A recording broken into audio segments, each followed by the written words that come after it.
Hello, everyone, and thank you for joining us today. My name is Haley Burling, and I am the manager of digital programming and events at Government Executive Media Group. It is my great pleasure to welcome you to today's programming, Accelerating Critical Government Services During the Pandemic, brought to you by OneSpan. During this webcast, you will hear from Kurt Peterson and Amber Hers from the USDA and Rahim Kaba from OneSpan discuss what it took to move at unprecedented speeds and ensure government workers had the technology and tools they needed to deliver essential services to farmers and ranchers that are responsible for feeding the U.S. population at large. But before we get started with today's program, I'd like to go over a few housekeeping items. To the bottom right of your screen, you'll find the Q&A tab. This allows you to ask a question. We'll be fielding questions towards the end of the program, so please feel free to submit them along the way so that towards the end of the program, we can get right to them. If you experience any technical difficulties, feel free to chat the host for troubleshooting tips. Additionally, due to an influx of digital streaming and limited bandwidth across the nation, if you lose connection at any point during this program, we encourage you to either refresh your browser or exit and rejoin the event. This webcast is being recorded and closed captioning will be available for the on-demand program. Now it is my great pleasure to introduce Rahim Kaba, Vice President of Product Marketing at OneSpan. Thanks so much, Haley, and good afternoon, everyone. My name is Rahim Kaba, VP of Product Marketing at OneSpan, and it's a pleasure to be here with you today. I'm particularly fortunate to share the stage with our presenters, Amber and Kurt from the USDA, who will be sharing their story with you. We have an exciting agenda and a lot of ground to cover, so let's get started.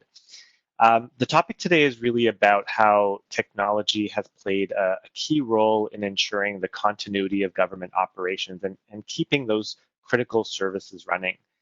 The topic, though, goes beyond just technology and goes to the heart of really supporting businesses and serving the population at large.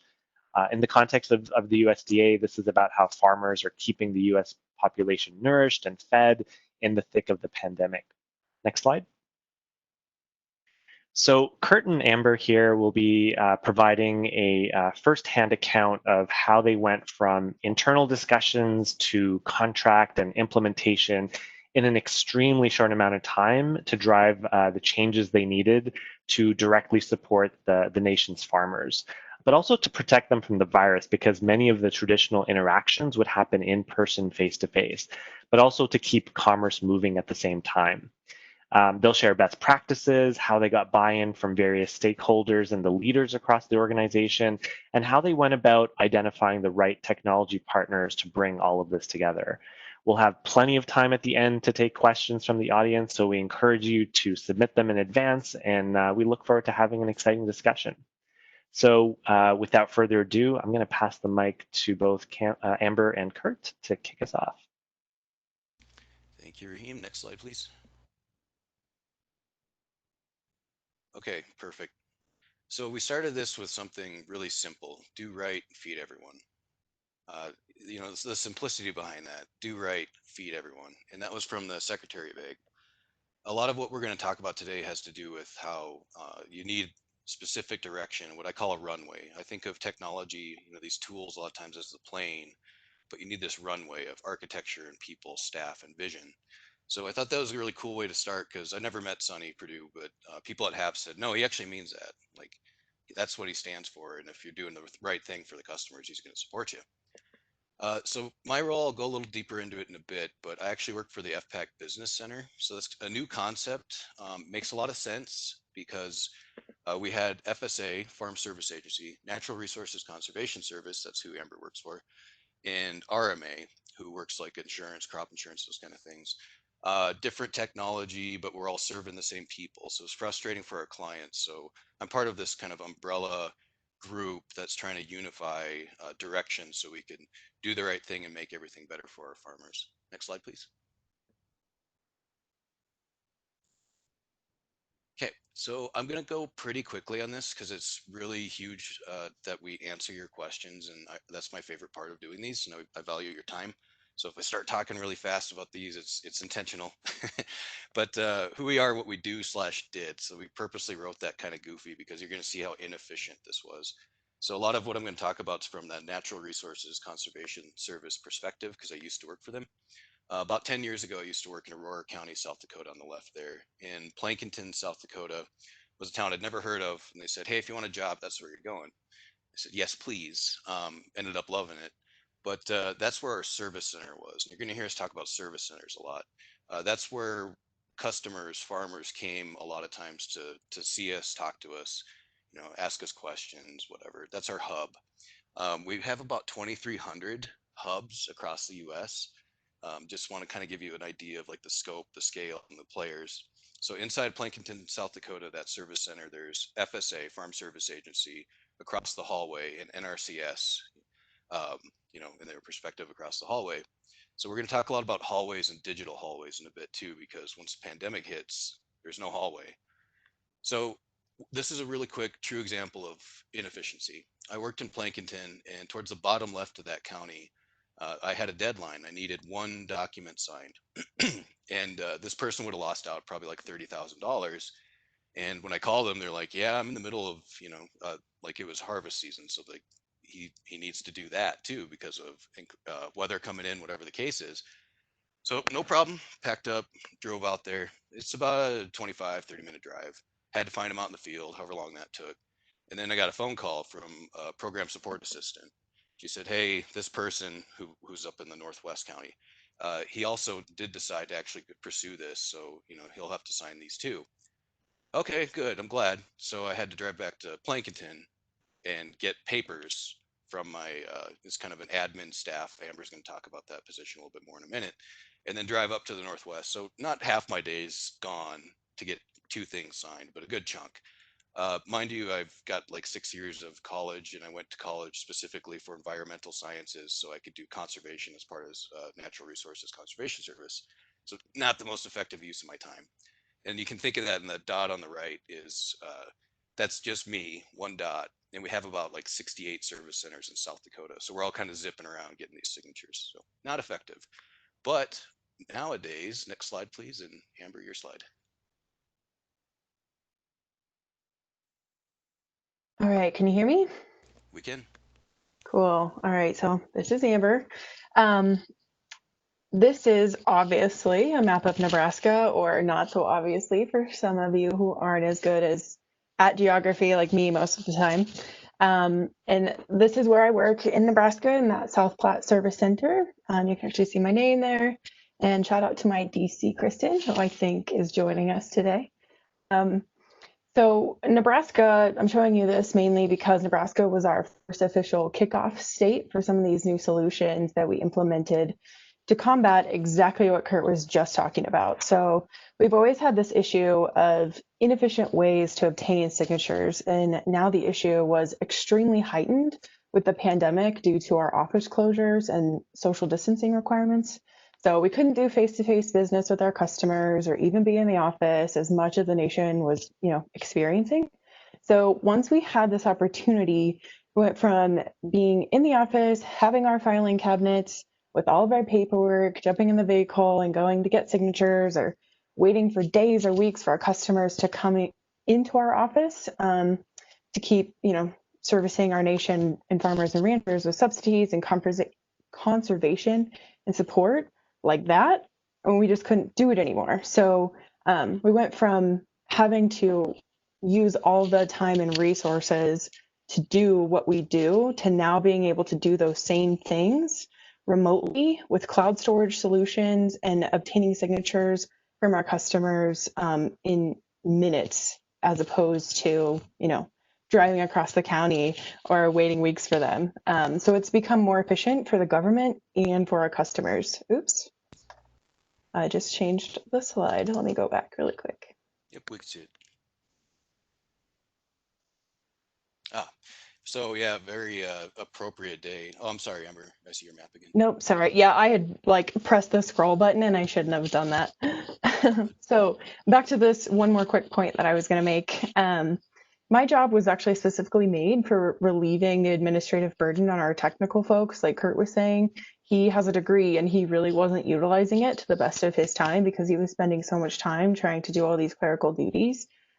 So with these new tools, I can do that even more efficiently and safely, protecting personally identifiable information, and of course, following our social distancing rules. So even though all of this happened because of a pandemic, our services have finally been updated in a way that allows us to offer more services that benefit our agency and customers in the long run. So, all right. Sorry about the Thanks. No, good points. scrolling mistake. I'll go next slide for you. Perfect. Thank you. I can see it. So Friday, March 13th is a very appropriate Friday the 13th. I actually like tried to make a Costco run really quick because like, you know, it was kind of getting serious and the line was like snaked in the back of Costco. All I wanted was some dog food. So I show up to the office and first one of my buddies is there and he says, "Hey, Ken's looking for you." So Ken's the chief architect for FPAC and we work in the same building. The reason he's looking for me is I have the privilege of working on a team called the Mission Delivery Optimization Team. Cool name and it's a cool team. And I do want to make this point of the reason I'm telling you this is I think it's a really valuable takeaway if your business or government agency doesn't have something like this, where we actually specialize in trying to find efficiencies, not just with technology, but also with the actual policies in place and the personnel. So shout out to Sean Browning and Tim Carney if they're on this call, because they were part of the foundation pieces that you're going to see in just a bit to be part of this project indirectly, but directly. So as Amber said, literally we're finding out, hey, it's serious. We might close the service centers and we still need to do business. We can't have people just emailing stuff back and forth. One, it's not secure. Two, policy doesn't really support it. We need to pass our audits. So Ken's looking for me because I work on this team now that tries to find efficiencies, and I have experience with electronic document management, the field work beforehand, and I also work with electronic signatures. So the other situation was Farm Service Agency. So NRCS had a few of these pieces in place through something called Conservation Client Gateway that's going to become farmers.gov or is farmers.gov.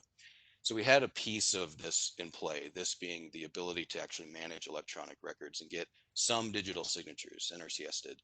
Now, we couldn't do all of them though, because we didn't have the flexibility and the infrastructure wasn't there.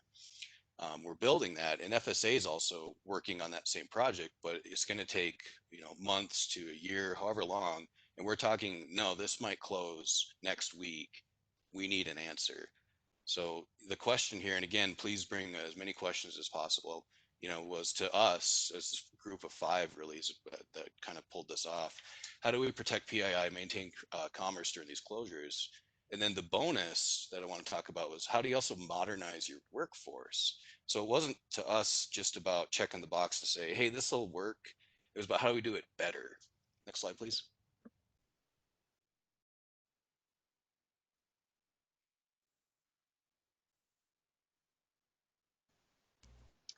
All right, I'll try and make sure that I don't touch the scroll button this time. And I do want to point out at any point, there's red questions on the screen.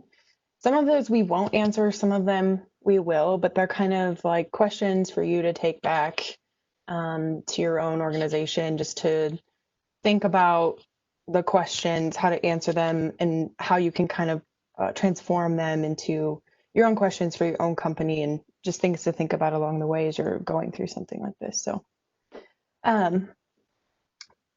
I'm sure that as you mostly registered for this event that you saw are 1, 2, 3 main points. So basically this is just the gist of how did we actually utilize this cloud-based solution, collaborations, to not have to do what Kurt mentioned he was doing, what I've had to do, what a lot of people in my office do, is like run all over the county, in multiple counties to get signatures, or spend all that time waiting for our busy farmers and ranchers to come into the office. So you can see here kind of our main points are just how do we gain trust and buy-in for what we knew needed to happen, identifying the right solutions to use and the right team members, and of course actually using the tools that we chose. So just a few other notes I wanted to hit on over here to the left. You'll see a timeline. This just really kind of touches on how quickly things happened. So March 13th, again, 2,300 offices were probably about to close. March 23rd, that morning, leadership requested in the same day options that we can use. And we have those 3 use cases that we provided to leadership later that day. They reviewed the initiation of procurement on the 24th, and then April 23rd, just a few days later, we actually did our final national NRCS training. So we had some points of contacts that we had chosen throughout each state to kind of be our liaisons to the employees to train them. We did our first any pilot training, so our Nebraska pre-pilot training. We chose to kind of do like a soft run with these, and we'd finished our training that day. We actually did some NRCS policy adjustments too, like on the fly, that quick. And then May 5th, we did training for the entire state of Nebraska. And I actually was able to send the first e-signature for our agencies that day and got it back at 6:27 p.m. that night. So it happened literally that fast within just a couple of months. And as of yesterday, we actually had about 40,000 documents that we've gotten signed between FSA and NRCS because of what we did in just a couple months. These numbers up here show the views that we have on our resource sites. So our farmers.gov one up here is for customers, our farmers and ranchers to go, helpful sources for them to learn how to use these new tools that we're using when they are signing their documents. And then this one right here is our like employee-based website for them to go and get more help as to training on what we were using.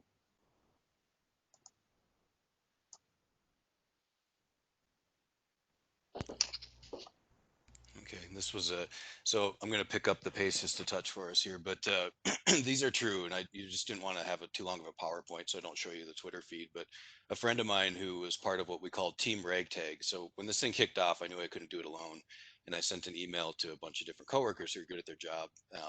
Some had capacity and some didn't, and it was great that some said, "No, I'm sorry, I can't help because it's better that I can just get a little bit of help."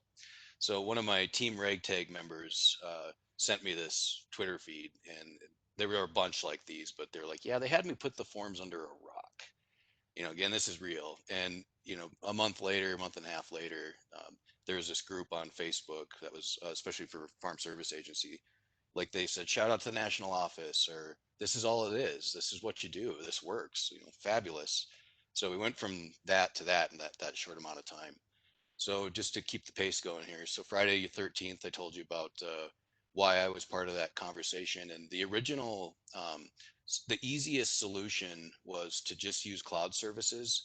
Now that wasn't a bad solution by any means, but a lot of our demographic, they're an aging population, which kind of added to the, for lack of a better word, the drama or gravity of the situation. Um, a lot of them kind of distrust technology, and they also don't like to like create or log into an account. And for the most part, other people don't. It's not a huge lift, but psychologically or something, people just don't really want to do that. The other thing was it would require a printer. They'd print it, they'd scan it, or sign it, they'd scan it, it'd come back through this safe, secure solution. Again, not bad, and it was theoretically feasible in a short amount of time because NRCS had done a pilot like 4 years ago where they kind of explored some of this technology for a different purpose, but they kind of kept it around. It didn't really take off, but like Tim Liang, who I mentioned down below, part of the IT staff that works under Ken, the architect, they knew there was value in it, but we couldn't really capitalize on it, which is something I want to get across in this uh, webinar, is like taking advantage of a moment, but also having a foundation prepared so you can actually do something. As Amber mentioned, March 23rd, we stayed up till like 10 at night or something, Tim and Amber and I. At this point, Amber was officially on the quote unquote team because we sent a request. You're going to hear me talk about full transparency a lot agency wise, from the top down asking, hey, can we have this small team, this small group help with this project? And we had yeses across the board. So she's helping me at 10 at night. The use cases were reviewed like that morning for leadership, and procurement discussions happen so quickly that when we made what we call data calls, which are like, hey, we need this information from you states, and if you don't give it by noon on Tuesday, you're not getting access to this technology. And it literally was like noon on Tuesday. That's how quickly, but it had to go that quickly. Next slide, please. Yeah, just again, like the size of this thing. We're not really thinking about it this way, but you know, with the news and CFAP was a program that FSA was putting out. NRCS was helping with animal mortality. I mean, that money that's supporting the farmers and the infrastructure is coming from somewhere. And these agencies that you're talking about under FPAC, you know, you're talking to the people that are doing that. So really, it's boom, boom, boom, and here are your options. Make something happen. Next slide. Okay, we don't have time to go into all this, but you do have to check all of these boxes to pull this off, whether it's 6 years or 2 months, whatever the case is. But I do want to mention that some of these boxes were already checked for us. And I think that's key if you're going to be taking on a new project. You think you're starting from scratch, but you're not, hopefully. You know, so the question to you is, in your project, in your situation, in the plane that you're building, how many of these boxes that you know have to get checked are already checked? For us, we had OMB guidance, you know, like because of Tim Carney's work with farmers.gov and Conservation Client Gateway. We had appropriate personnel in place for the most part because of work my coworker Sean Browning did 10 years ago. The Ambers out there were in place. So we had a couple of these checks. Security clearance was a big one. We're going to talk briefly about, you know, COTS, off the shelf software. The benefit that you can see sometimes is, and Raheem's going to talk about this, is that they do have compliance ahead of time. You know, there's all these little things that if you don't have those check boxes, you are going to get slowed down. So use what you have, and that's what I mean by the runway. We had security clearance, we had OMB, we had the appropriate SMEs, and leadership had seen our proposals, et cetera. So you're checking all these boxes off, but also you may need a new marker, but somebody may have already done it, like OMB guidance. So just wanted to point that out. Next slide, please. Okay, this is a big one for my supervisor, and it's a really good lesson. How do you do all this? This is huge, right? You saw the map of the United States. Um, how do you do all this with full transparency, but not get stalled? That's hard. And frankly, that was one of those, you know, blatantly obvious effects of the pandemic was, you know, it was harder to get stalled because it was serious. It was dangerous. So people were really willing to say yes. And we also had this really small core of people that we're going to talk about in a bit that wanted to work together. So we had prior relationships, but we also had new relationships. So it's not like we just said, oh, I want to work with my best buddy or something like that. We entered these new people into it, like Gina Smith, if she's on this call, she was integral to this process, who works with Farm Service Agency. But prior relationships is necessary. And even if everything's 100% remote someday, like that relationship is going to matter. And I point that out because when we started exploring the use case of integrating cloud solution with e-signature technology, I called my boss. I was like, hey, I think we can demo this. He's like, okay, let's do it. So I happen to know the person in NRCS that works with their policy division, because we don't have policy in place to support these electronic signatures in a massive scale. And I did a quick, you know, 5-minute live demo, and he's like, huh, well, that's pretty neat. So I had access to that person. I also, the last time I saw the deputy chief of programs for Natural Resource Conservation Service, he flagged me down. I walked over and said, Kurt, I'm hearing some pain points from the field. So this is the leader of programs saying, the people who do the job are telling me this is not working well. And one of those things was signatures. So I'm saying that because it's about gaining trust. You know, we already had that trust, and plus I talked about runway at the beginning. I had more direction already, so I wouldn't get as stalled because it was in line with what we're trying to accomplish. And just an open question before Amber speaks on the next part, the effects of networking with this new normal, like that's going to change. It's going to be less about, you know, remember me, I shook your hand in Spokane. You know, what did you do? I think is going to be a change. Yeah, great. So, kind of on the prior relationships standpoint, like it really makes sense. You have to know people most of the time to really get things done. But it's important to know who that person knows, as in yourself. Who are you and what are you doing to make yourself known and networking and getting into these collaborations? And are you doing it because you want to make good change for the future? You want to learn, you want to like really take an interest in being involved for the betterment of your agency? Or are you just kind of doing it to get your foot in the door and give yourself a pat on the back? I mean, in this kind of like government world where we're kind of like trying to build the ladder, you know, climb the ladder, whatever, are you really doing it because that's kind of the status quo and what you think you need to do? Or are you doing it for more than just yourself? And when you think about in this kind of a situation where we had to move so quickly, we had to trust certain people.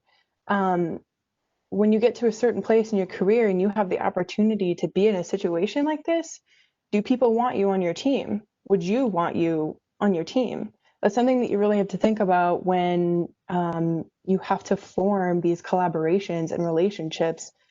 Even if you can get the work done, I want somebody who's going to get the work done and also be somebody who's got that drive behind themselves to get things done and better themselves or better the agency instead of just themselves. So it's just important to kind of check your heart in some of these things, which seems, you know, kind of silly and like fluffy and cute, but it's really true. To get things done efficiently, you have to have good people to work with. So just keep that in mind as you're going through some of these things. Well, it's dead on, and that's how I met Amber, was just like the good heart philosophy. You don't have to change the slide, Amber, but the bullet below talked about that again with the you also so you have that team formation, and you hope you have people who are doing this for the right reason. Um, I want to mention we did it completely remote too. So Gina, if you're on, we'll meet someday. But this whole project was done remote, which I think is huge. But we couldn't have done that without those different pieces of either external technology at play or internal technology. That's okay. Next slide, please. All right, really quick. This is important. This is kind of a summary. And this is something, I won't say who, but taught me. It's called the big giant crayon theory.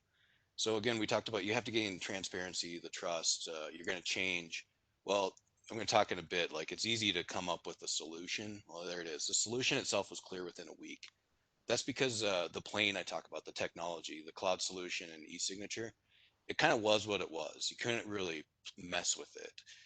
We made a few adjustments inside of the e-signature, but not many. So once we used this and understood a degree of a strategy that could make it really work well, that's not really the hard part, is figuring out, the solution, not necessarily.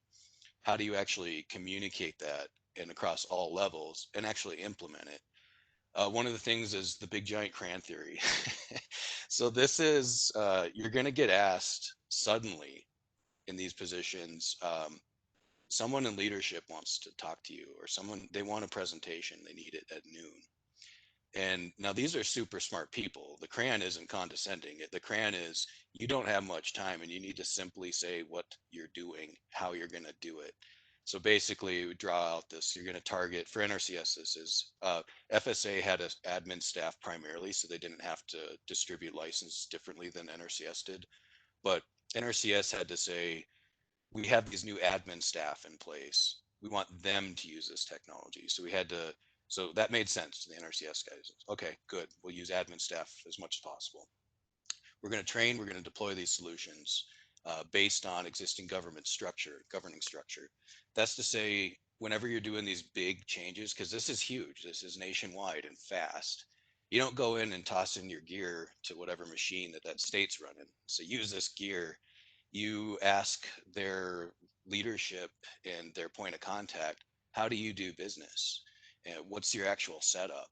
And then let them use the tool itself, the cloud collaboration, to create their state.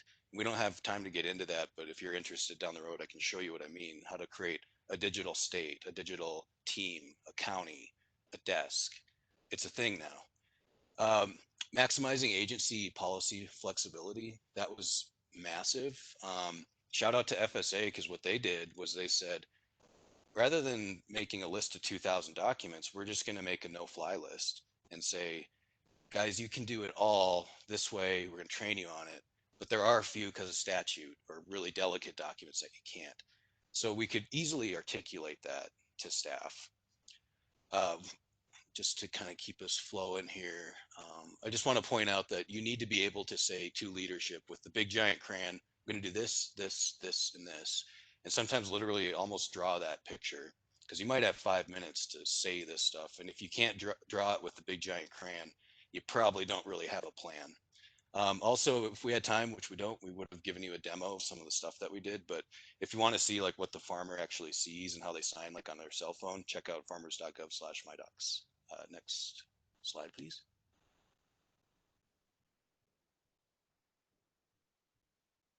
Okay, so again, solution clear, great. You know, before you high five too much, that's different than implementing. Again, how did the pandemic affect the stalling point? I mean, it's pretty obvious. We had to move quickly. And in your career, for some reason, there's some people out there that are decision makers that they say no. And if you ask no, the answer might be, because I said so. And that's then the cricket chirps. It was about saying yes. And we did that as much as possible within the law. And if our policy was too restrictive, we opened it up.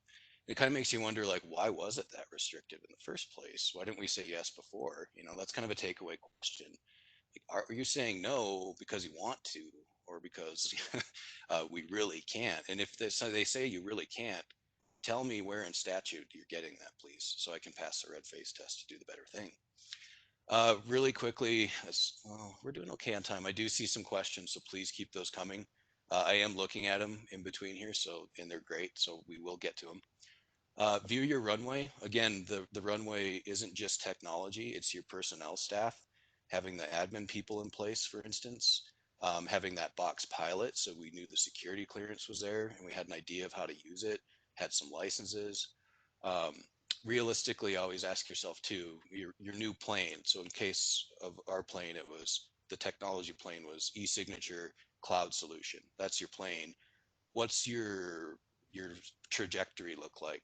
In this case, we're in pretty good shape because I know the deputy chief worked his way up and still listens to the field, and the field is saying, hey, this is a problem. So I know I got some vision down there. Do right, feed everyone. And I know that the the secretary believes in that. My runway's looking a little bit better. It's got potholes because we didn't have much of a team. You know, literally it's about 5 of us. And then we had team ragtag, like on the weekends, in the morning, something, when we basically had time. But we really tried to maximize a deeper efficiency because our pothole, quite frankly, was a lack of staff, and I think that's consistent. So what we did is we asked for volunteers.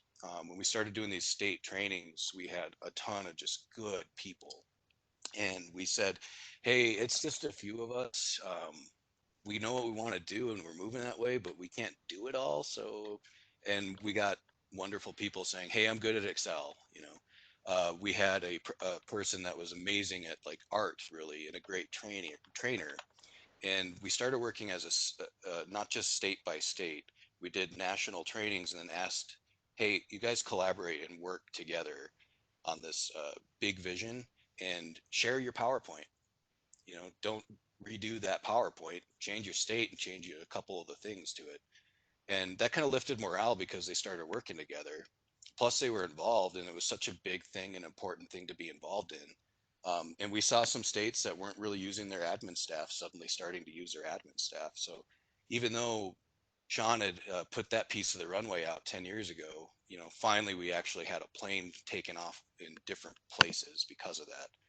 So it's really important, like not just the technology, but what's the infrastructure around it. And again, like how many of those boxes have been checked, and then maximizing team efficiency by, I mean, literally asking for volunteers, collaboration. A lot of people say no, totally fine. Some people say yes, and they're really good at what they do, and you can become about 6 times stronger because of that. Next slide, please. So on this one, I kind of just wanted to touch base on your relevance as you're gaining trust, your credibility and knowledge. I'll kind of hit it a little quickly so we can move on.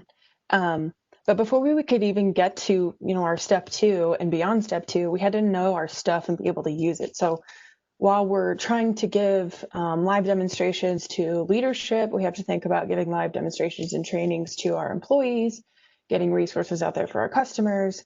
What really helped was our live demonstrations and knowing they knew that we knew how to use the tools.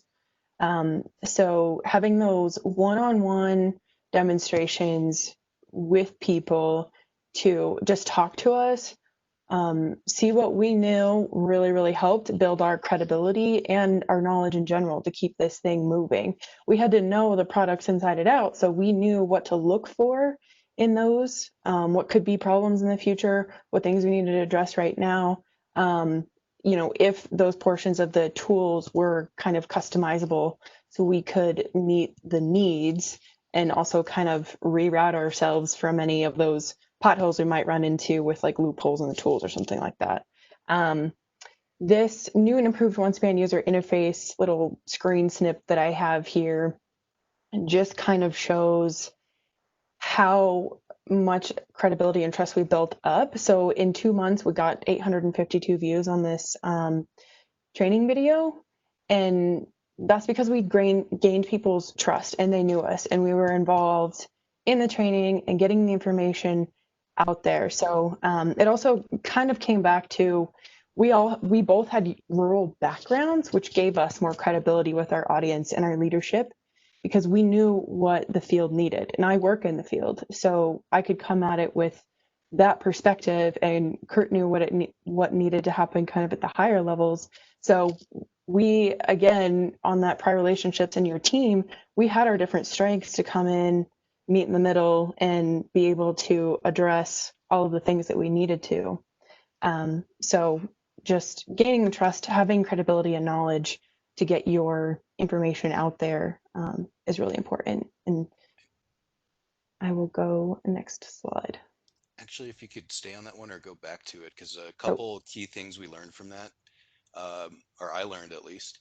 So live demos, if you got somebody showing you your magic new plane and they can't fly it, or you're noticing the wheels aren't on it, credibility again, it's a big deal. So we tried to do live demos. In fact, we did live demos all the time, but it was true. And we'd have like skeptical people out there, employees, and like, oh, this won't be any faster. And I'm like, here, what's your email? And, what's the question and answer? And 2 minutes later, they signed it.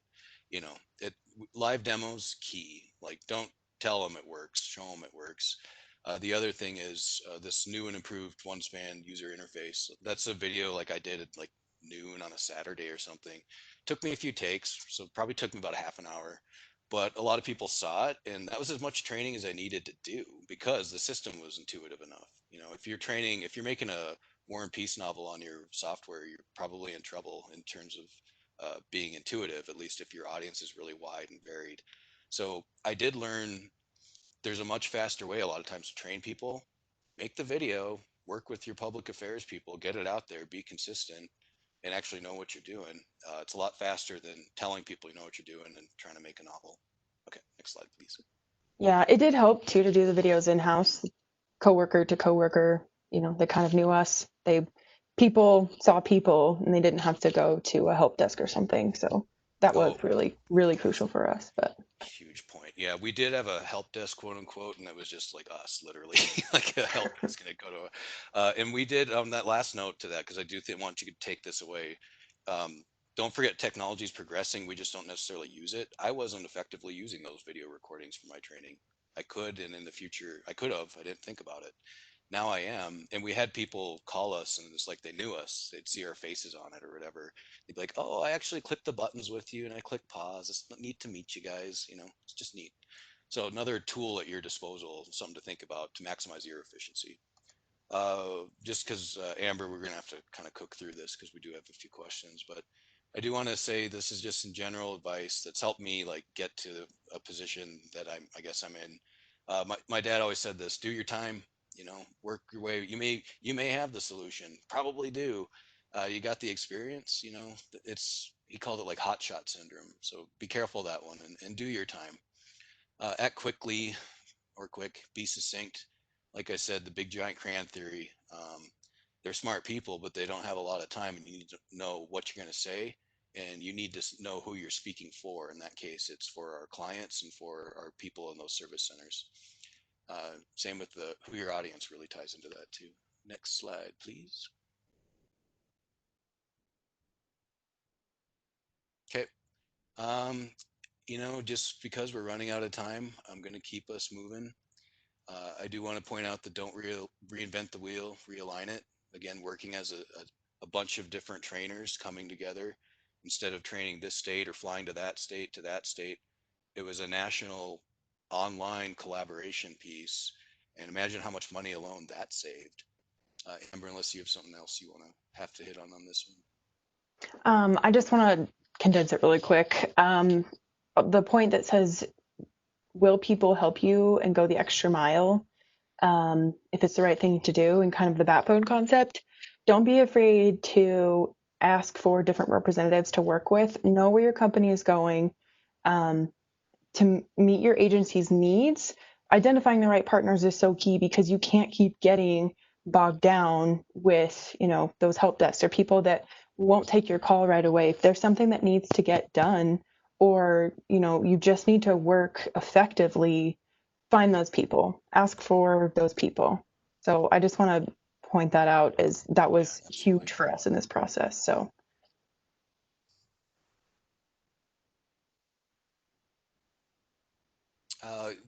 I'll just say this really quickly is, again, like, there were foundational pieces in place. We couldn't have gone as fast as we did had those foundational pieces not been in place. Also, this is a huge one. This was a true success story on its own. FSA and NRCS, historically, there was a lot of just clashing. The technology doesn't align, these kind of things.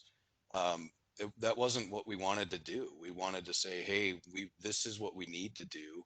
And we got lucky because we had another good person who just wanted to do the right thing, do right, feed everyone, right? Simple, right?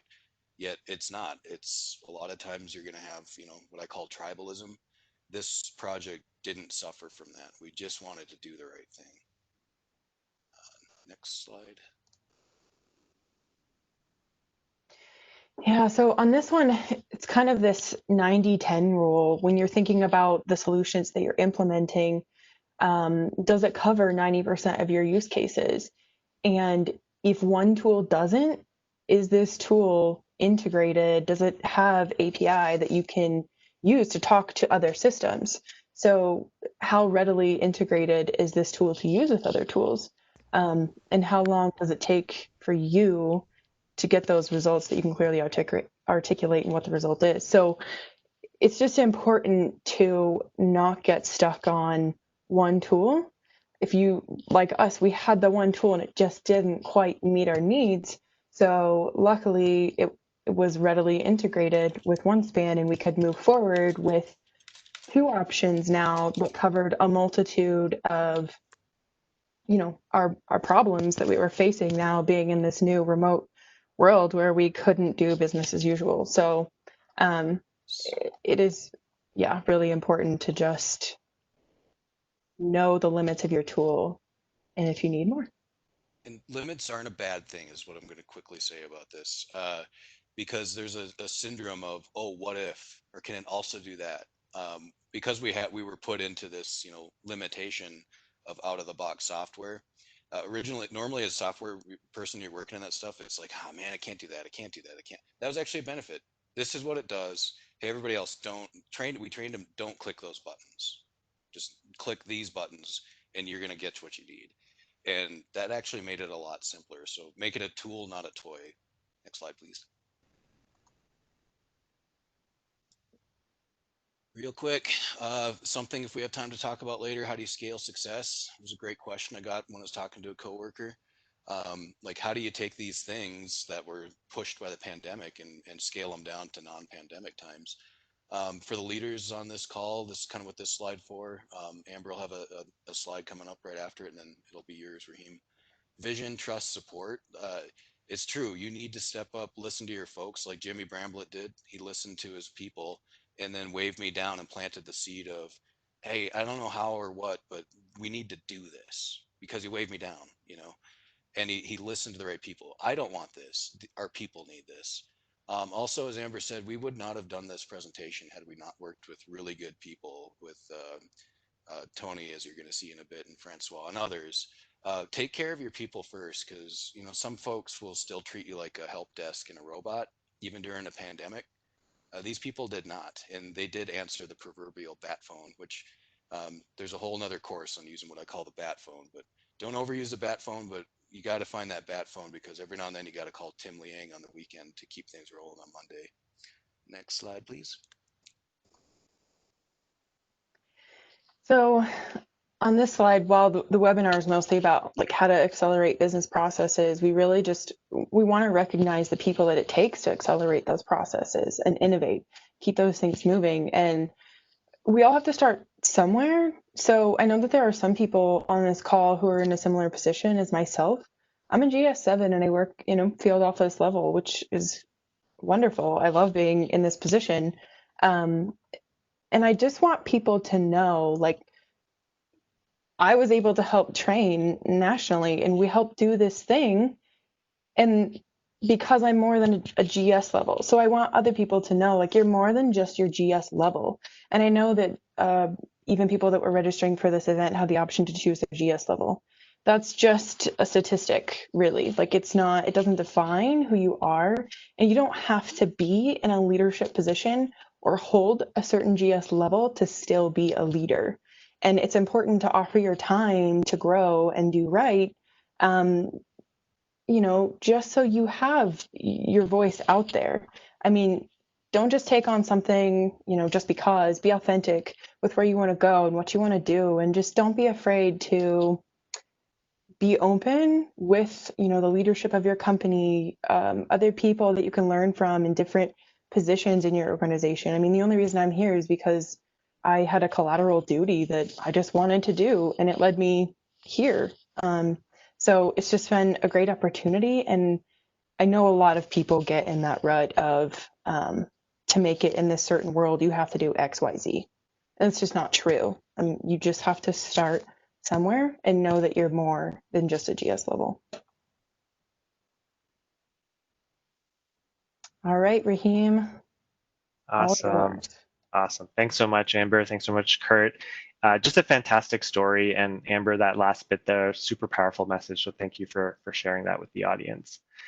Just a general comment here. I think government often has a bad reputation for having a lot of red tape and moving too slowly, but this is really a great example of how just a few people charted a path forward in an extremely tight time frame, and were able to move the dial to get things done and deliver these critical services to farmers and ultimately the population at large. So huge congratulations to you guys for being able to do that. Next slide, please. So I think there's no doubt that the pandemic has really put a significant strain on all aspects of our lives: the healthcare system, businesses, government, job losses, disruption to the education system, and our social lives as well. And as a result, I think public servants have been called to action here in the front lines to ensure the continuity of government services. And in many cases, like the case of that Amber and Kurt talked about, this was really about keeping life as we know it moving forward, and such an important message. Next slide. And that's why I was super impressed by this particular use case, and the willingness and readiness to embark on modernizing and adapting to the new normal. That's what digital leadership is all about. And today there's no doubt about it, it's not an option, it's really a must-have. And the pandemic has really shown us the art of the possible, right? So moving past the perceived barriers of yesterday and moving forward on these essential needs. Next slide. Now, I've been doing these type of web seminars on digitization and e-signature for many years. And I think back to 5 or 6 years ago when I would put my thumb on the scale and say things like, the paper era is finally winding down. Well, in fact, we're in the year 2020, and unfortunately, paper is still a major problem. And I think that's both on the front office and the back office. But the silver lining is the pandemic has really catapulted businesses and government organizations to fast track that rate of digital transformation. And from a business lens, there's clear advantages to digitization and automation with all the efficiencies and customer experience benefits that Kurt and Amber talked about. And then from an IT lens, this can be sometimes a bit daunting because there's this misconception out there that, revamping the entire set of document-centric processes is needed out the gate. But in fact, to gain initial speed, governments have opportunities to focus on areas that will provide faster ROI. And that's why we feel that e-signature is often a good starting point when it comes to an overall digital transformation initiative. Next slide. Now, when it comes to use cases, we get this question a lot of many times in our conversations, whether that's with government or business. We've identified three main areas, especially in the government space, that are where folks are leveraging e-signatures and other digital technologies to not only streamline those processes, but to engage with employees and citizens alike, especially in today's environment where we're often in a remote scenario. There's tons of different use cases from government to employee. So you can think about performance reviews and internal approvals and onboarding documents, or government to business, G2B. And this includes the full gamut of contracting use cases. There's G2C, government to citizen applications, which will continue to be a massive driver in the years to come as governments increasingly focus on remote interactions with citizens. I think the expectation here is that interacting with the government should be as easy as really buying a plane ticket online, for example. Next slide. Now, the part of the challenge in going fully digital is determining which processes to automate first. And this is another big question we get a lot of the time. So we always recommend looking at the processes that stand to have the greatest effect on your organization. You can go through exercises and workshops with different groups in your organization to determine the use cases that are fastest to implement but have the highest ROI impact. And as you gain consensus in your organization, you'll be able to start building out that broader pipeline of future use cases to tackle next. Next slide. And actually, I think we're going to just go past the next slide just for the sake of time. Everybody will have a copy of these slides. So next slide. There we go. So if you're looking to deploy e-signatures or other digital technologies in the cloud, we recommend keeping an eye on these 6 requirements. This kind of goes back to some of the checkboxes that Kurt talked about earlier. There's a whole bunch of things that should be on your roadmap of considerations, things like FedRAMP compliance, and is the solution hosted in a secure cloud infrastructure to ensure that your data, but also the data of your employees and businesses and citizens that you interact with are safe and secure at all times. Another big one is authentication. So you might be using e-signatures for various processes, but in today's remote world, you want to make sure that you have assurance with respect to who you're interacting with. So the ability to verify identities is more important than ever today. Third, this goes back to some of the governments and audit scenarios that both Amber and Kurt talked about, which is capturing detailed audit trails of exactly how that process took place. And this is really, really key when it comes to compliance. Other aspects of, do the signed documents, are they tamper evident? Does the solution lock and secure the document after each and every electronic signature? Again, definitely an important consideration from a security standpoint. Number 5, does the solution support offline signing? Many government workers, even today, work in the field with limited connectivity, and the ability to keep services moving here with offline capabilities is also critical. And lastly, and not explicitly linked to technology itself, but as Amber and Kurt talked about, finding that right partner is almost as important as finding that right technology. You'll want to work with a partner that has a track record for going that extra mile, who provides that white glove treatment, if you will, and ultimately supports you in achieving the mission at hand. I know the OneSpan team, if I can speak on behalf of them, had a blast with working with Amber, Kurt, and the USDA team on this project, not only because they're generally good people, but also because they were really passionate about the mission at hand and ultimately they were all in to drive real impact during these challenging times. So I'm going to end off there. I'm going to pass the mic back to Kurt to share some final takeaways with the audience. Thank you, and I'll hand it over to Amber first. Yeah, so that actually teed it up perfectly for this next slide, and I think you're going to enjoy what you're about to see.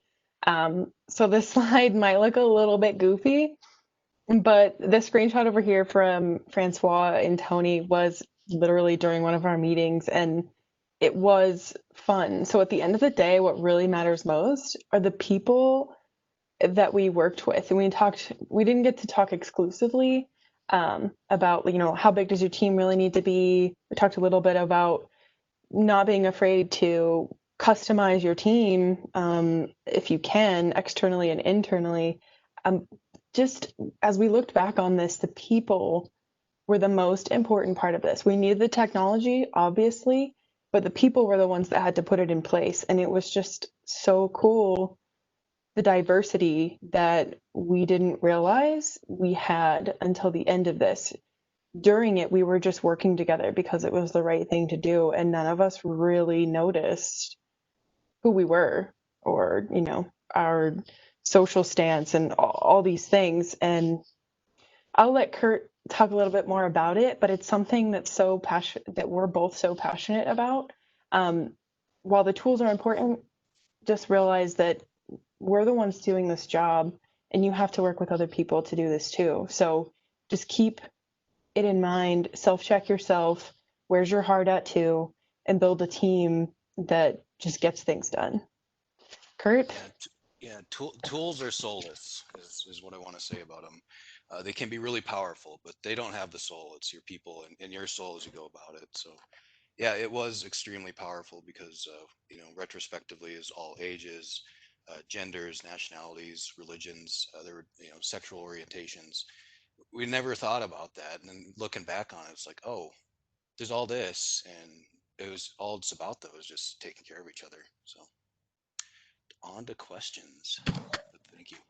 Awesome. Yeah, well, this is Haley jumping in again to kind of tee up some audience Q&A. We did have some questions come through throughout the program. So I'll tee up the first question for Kurt and Amber. I don't know who wants to take it first, but I will go ahead and read it. This question came from Courtney. She said that you might have touched on this a little bit, but maybe if you just want to kind of add some color, how difficult was it to convince the producers to trust the digital signature process along the way? Or was it easy because there wasn't really much of an alternative?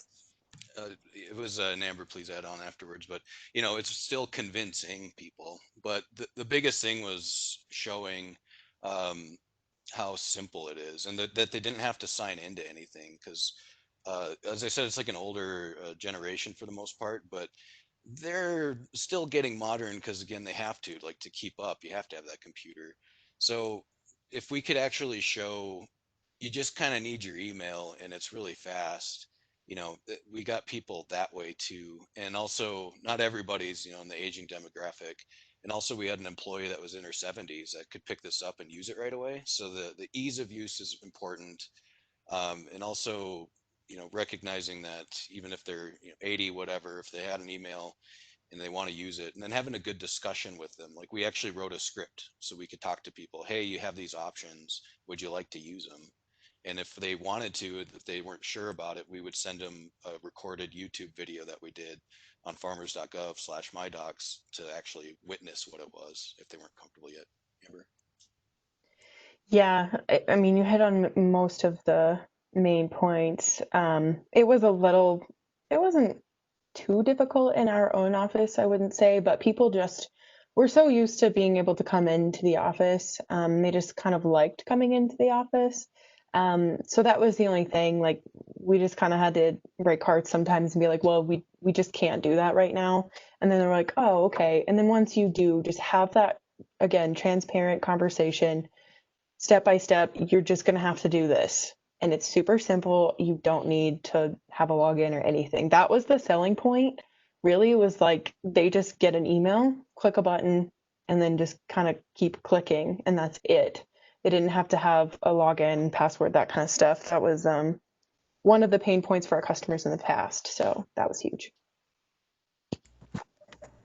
Wonderful. Well, thank you both so much. And that was just perfect timing. We're right at 3 p.m., so we'll be respectful of our audience's times. And I know that Kurt and Amber said that they would hang out on the line for a little bit. So if anybody has a last minute question, you can feel free to pop it in the Q&A, or you can chat it directly to the host or to the panelists, and they can respond on the side here. But I want to thank everyone for tuning in today. Thank you to our audience. Additionally, thank you to Raheem, Kurt, and Amber for your participation. This was a wonderful discussion, and it was recorded. We will be sharing the on-demand presentation with you later this week, so keep an eye out for it in your inbox. We also will be sharing the slide deck, so got lots of questions for these slides to be shared, which we will get to you in the next day or two, so keep an eye out for that. Thanks again.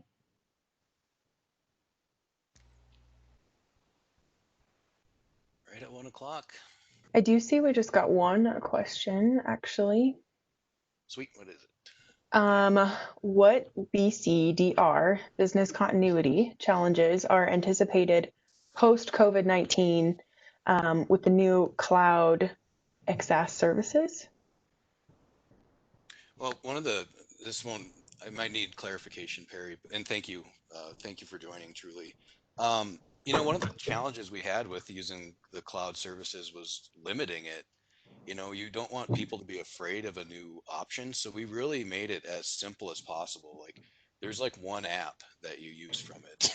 there's a ton of apps we could do. So I think the challenge is going to be like how to grow it effectively. I don't want to just be like, oh, I can do all these things. You make a toy out of it. How do I still make it that tool? What are the right apps that people are asking for and needing? It was also difficult to train our folks because we didn't know how long this thing would last, and I had to keep reminding people, heads up, we might not have this tool, which was difficult because it kind of made people not as interested in it. So that was a tricky part too. And if you need a different perspective, if I didn't answer that properly, please let me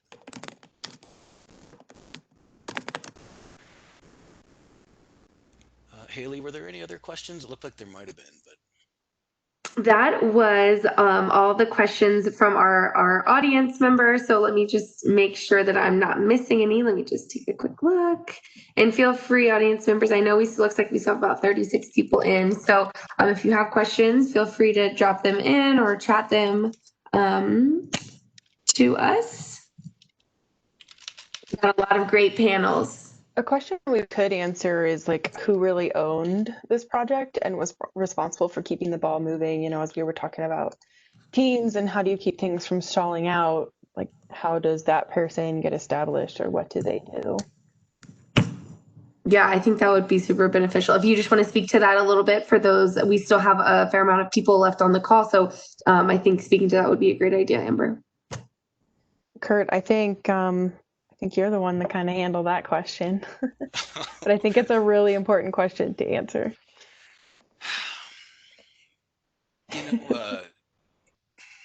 That's a hard one. I was not expecting that. Nobody owned it, for number one, and I would say everybody just found their niche and everybody listened, but it wasn't a group of head nodders. We would debate, and related to partnering, especially with FSA, like sometimes we had things that were really good that they could use, ideas or technology. Vice versa, when we're working with them, we're working and saying, hey, well, wait, we were actually thinking of doing it this way. And we're being secret about it, or like, oh, that's not smart. What if it's this way? It's like, oh, well, we might do it this way. And there was back and forth adaptation without some person with a scepter. It's just, what's the best idea? Have a discussion. It might be a cultural thing. I'm part Native American. You're in a circle, you're equal. It's your turn to talk. I'm going to listen. And oh, that makes more sense than me. That's how this team kind of worked. Yeah, and I think on your part too, you were the person that was like the go-to person in the beginning, like, where's Kurt? So, it has to start with somebody, and you were the one that kind of like, yeah, you really did kind of like pick and choose. Like, you'd had those prior relationships, and then you brought in people that you knew would be beneficial and could come from this area of the agency, this area of the agency, this area of the agency. So I think in the beginning, the kind of like ownership really did kind of fall on you because you knew you could, as you sometimes say, like see the future, where we needed to go with all these things to check mark those boxes, and who could be the one to answer it the quickest for us, or get us to somebody basically that could be like give us the quickest answer. So I think as far as like an ownership type of thing, building the team was the biggest portion of it. And then from there, once we all kind of knew where it needed to go, we could each kind of just like work in our own separate spaces, complete the tasks that we needed to complete, but come back to each other. And then that's where the ball keeps rolling, because once you touch base, then you all give feedback and you know what to do next, basically. So yeah, I think A really small but important point that you pointed out about that too is you need to know. We talked about like the flow, right? Every employee needs to get trained, and every producer needs to be aware, and every leadership has to agree and purchase. We still had that small core, so it's like, who is that particular point that can keep the communication flowing, but also, are they somebody who wants to do this, or are they going to say yes and not do it, and then are you going to get stuck, and then what? So we got lucky in some places. mm-hmm. Well, thank you both so much. And thanks to our audience. I know we had a couple of people stick around, but I think this was a great discussion. And like I said, it's recorded, so we will make it available to everyone else within the next day or so. Cool. Thanks so much for just having us and letting us tell our story. Hopefully somebody out there benefits from it. Of course. And with that, we're going to go ahead and wrap it up. So everyone have a great day and a great week.